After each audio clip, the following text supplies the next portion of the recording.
ningependa kusema hivi, sisi kama MCAs wa Machakos County tukiwa tumechanganyika vyama tofauti, tumekubaliana ya kwanza speaker mwenye tuko naye lazima tumtoe kwa ofisi. Kwa sababu gani? Kwa muda wa miaka 2.5 sasa hakuna maendeleo yote, hakuna kitu yoyote. Sababu kwa bunge kuna kuanga na budget yake. Kwa mfano kuna kuanga na development budget ya 250 million ya mbunge, either kutengeneza ward offices ama ya kutengeneza ile chamber. Kwa hiyo miaka 2.5 hakuna maendeleo imefanyika hata kidogo, hata moja. Unapata na ukichukua kitabu report ya COB, utapata Machakos County Assembly development yake inaendanga 2 or 3%. Pesa yote mwaka ukiisha zinarudi. Hiyo pesa mwaka ukiisha inarudi. Ukipita hapa kwa gate, enda kupita hapa kwa gate uone gate yetu. Utapata tangu Genziz, wakati wa Genziz mwaka jana mwezi wa 7. Leo ni miezi 10 imeisha.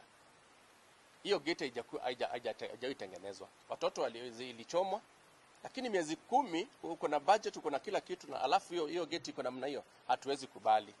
Kuna vitu we've got so much of other things that were done by the other speakers during their tenure. But sasa hapa tuko mwaka wa 2.5 and nothing is coming out of it. So sisi tunasema we've got numbers, na kama tungekuwa na numbers asingeenda kotini. Tuko na numbers and we are not relenting on this. Sisi tuko na hiyo motion, na hiyo motion tunaenda nayo. And I can guarantee you, hii sasa no retreat, no surrender. No retreat, no surrender. Kwa hii aturudi nyuma. Na tunaomba pia gavana asiingilie hii maneno yetu. Tunasikia watu wanajaribu kumuongelesha, sijui si utafute uwiano. This time round hakuna uwiano. This is the second time we are intending to impeach her. Sometimes governor anatuongelesha na tuambia tumpatie a second chance. We are not hatutaki negotiations, hatutaki anything. We are going full throttle until tupate sanity hapa. Ndio hata hapa tuweze kwenda kupeana service the other side.